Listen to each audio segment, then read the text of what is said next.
ഇന്ന് ഡിസംബർ 29. ചരിത്രത്തിലെ അതിക്രൂരമായ യുദ്ധങ്ങളിലൊന്നായ ദാബോൾ യുദ്ധം നടന്നത് 1508 ഡിസംബർ 29-നാണ്. പോർച്ചുഗീസ് സൈന്യവും ബീജാപ്പൂർ സുൽത്താനും തമ്മിൽ നടന്ന യുദ്ധത്തിൽ പോർച്ചുഗീസുകാർ ദാബോൾ നഗരം ആക്രമിക്കുകയും തകർക്കുകയും ചെയ്തു. ആദിൽ ഷാഹി രാജവംശം ഭരിച്ചിരുന്ന നാട്ടുരാജ്യമായ ബീജാപ്പൂരിൽ സ്ഥിതി ചെയ്തിരുന്ന ഒരു തുറമുഖ നഗരമായിരുന്നു ദാബോൾ.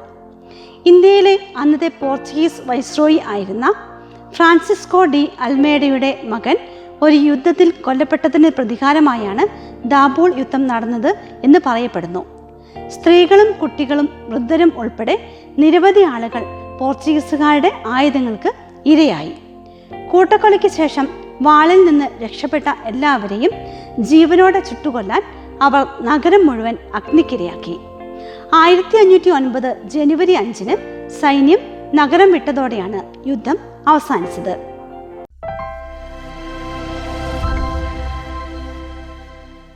ലോകത്തെ ഏറ്റവും വലിയ കാർ നിർമ്മാതാക്കളായ ഹ്യുണ്ടായി കാർ കമ്പനി സ്ഥാപിതമായത് 1967 ഡിസംബർ 29-നാണ്. തൊട്ടടുത്ത വർഷം ഫോർഡ് മോട്ടോർ കമ്പനിയുമായി സഹകരിച്ചാണ് കോർട്ടിയ എന്ന ആദ്യ കാർ നിർമ്മിച്ചത്. 1975-ലാണ് കമ്പനി സ്വന്തമായി നിർമ്മിച്ച ആദ്യത്തെ കാറായ പോണി എന്ന മോഡൽ ദക്ഷിണ കൊറിയയിൽ പുറത്തിറക്കിയത്.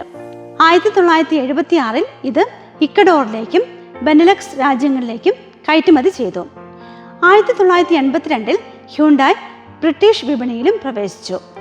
1985-ൽ കമ്പനി നിർമ്മിച്ചത് 10 ലക്ഷത്തോളം കാറുകളാണ്. 1990-കളിൽ ഉൽപാദനം 40 ലക്ഷത്തോളമായി ഉയർത്തി.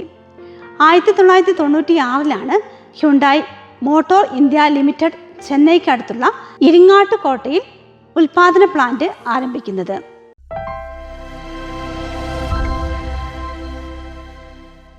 ഇന്ത്യയിലെ ആദ്യത്തെ മെട്രോ സർവീസായ കൊൽക്കത്ത മെട്രോയ്ക്ക് തറക്കല്ലിട്ടത് 1972 ഡിസംബർ 29-നാണ്. 1919-ലാണ് കൽക്കട്ടയിൽ മെട്രോ റെയിൽ നിർമ്മിക്കണമെന്ന ആശയം ആദ്യമായി അവതരിപ്പിക്കപ്പെട്ടത്. എന്നാൽ തുകയുടെ അഭാവം മൂലം പദ്ധതിയുടെ നിർമ്മാണം നീണ്ടുപോവുകയായിരുന്നു.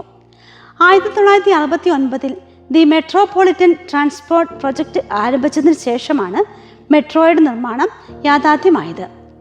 100 കിലോമീറ്റർ ദൂരത്തിൽ 5 മെട്രോ ലൈനുകൾ ഉൾപ്പെടുന്ന ഒരു പ്ലാനാണ് അവർ തയ്യാറാക്കിയത്. അതിൽ 3 ലൈനുകൾക്ക് നിർമ്മാണ അനുമതി ലഭിച്ചു. ദംദം മുതൽ ടോളിഗഞ്ച് വരെയുള്ള ലൈനിന്റെ നിർമ്മാണമാണ് ആദ്യഘട്ടത്തിൽ ആരംഭിച്ചത്. അന്നത്തെ പ്രധാനമന്ത്രിയായിരുന്ന ഇന്ദിരാഗാന്ധി 1972 ഡിസംബർ 29-ന് പദ്ധതിക്ക് തറക്കല്ലിട്ടു. 1984 ഒക്ടോബറിൽ എസ്പ്ലനേഡ് മുതൽ ഭവാനിപ്പൂർ വരെയുള്ള 3.4 കിലോമീറ്റർ പാതയുടെ നിർമ്മാണം പൂർത്തിയായി. ഇന്ത്യയിലെ ആദ്യ മെട്രോ റെയിൽ പാതയും ഇതുതന്നെയാണ്.